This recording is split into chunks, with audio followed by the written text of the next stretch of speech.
Guys, what's up? Resin86 here, bringing you a new replay, but not one of mine. No. This is Jim 2D in his E-75, and alongside him is Alpine Gremlin in his T-54. Both of these guys, great guys.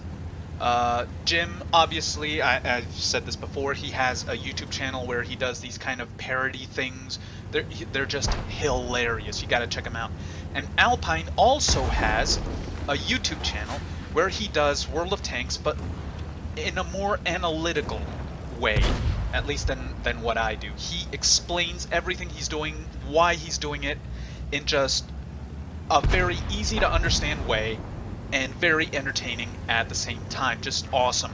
Links will be in the description to their channels. And actually, Alpine has this replay from his perspective up on his channel, so make sure you go and check that out. So, they're here on Normandy, on the D-Day map. He's in his E-75, top tier, which is awesome.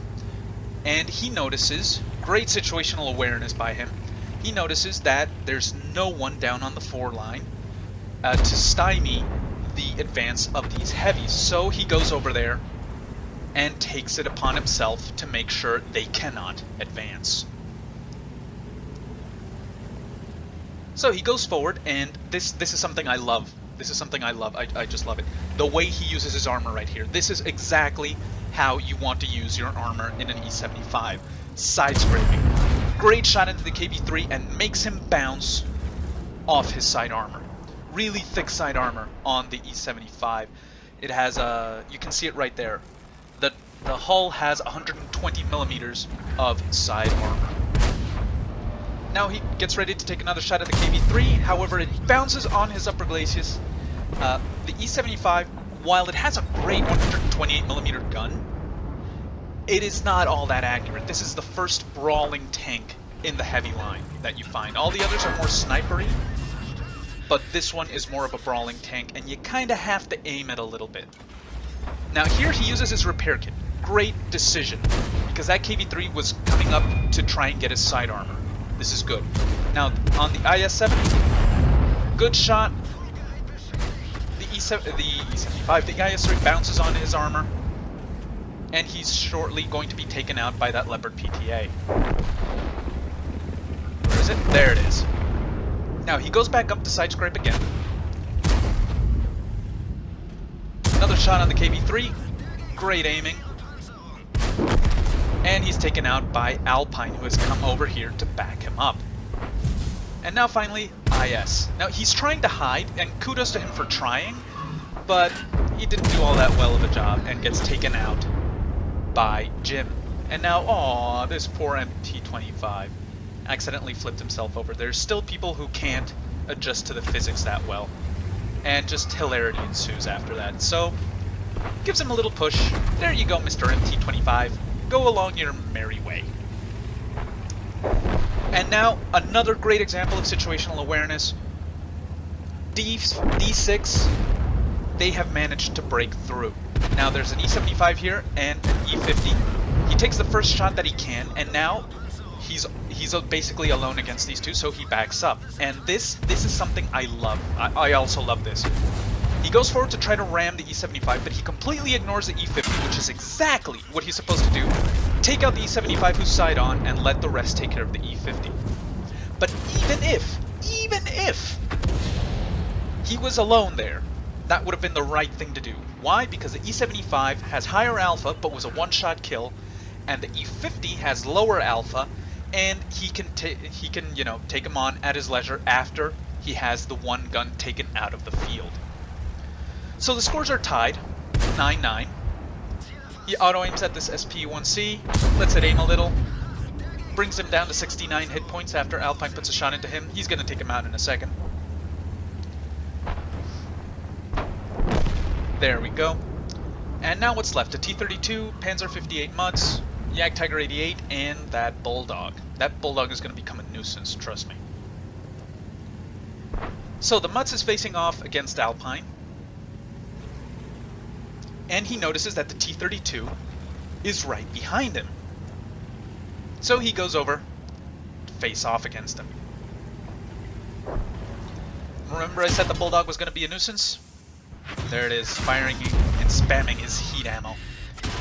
Now, it's understandable that he missed a shot. The T-32 tracked him and turned his tank a little bit to the side, and it happens. T-32 bounces. He's almost reloaded. And this is great. He holds his shot to make sure he has a good one. There we go, right to the side of his tank, overmatching the armor. Now, well, Mr. T-32, if you want to give me your back, that's fine. Puts a good shot into him in a second here. There we go, 415. And he gets taken out by the M12. Now all that's left is a Yak Tiger 88 and an M41. Yak Tiger 88 is spotted over there at J7. He's going to get taken out by the PTA and Alpine before he even gets close. That's just what happens. And the Bulldog is nowhere to be found. It's like he's completely disappeared off the face of the Earth. Or off the face of the map, at least. So, he goes up, but the PTA takes out the Yak Tiger. Bulldog's all that's left. But let's be honest, it's a Bulldog. You're in an E-75, you're not going to go chasing him. The only one that could maybe chase him around is Alpine, but he's like at 86 hit points, so he's not actually going to go after him. And now that he's spotted up at A5, there's no way that he's going to be able to catch up to him. So, what to do? You cap. This is a perfect situation in which you are supposed to cap. And that is exactly what Alpine and Jim set off to do. Now, all in all, Jim, thank you so much for the replay. Great match. I was originally going to do that T-34 replay that he sent me, but I just looked at this one afterwards and I just thought, no, this is it. This is the replay. This is just awesome gameplay between the both of them, and they managed to dominate this map. It's just excellent. I love the way you used your armor. I love your situational awareness. Dude, you are doing great. So basically there's 20 seconds left because they are going to cap. 4,400 damage, 4,500 damage, and 2 kills, 5 between the two of them. And well, you know, 8 seconds left. This is going to be a win. Let's just go to the post-game stats.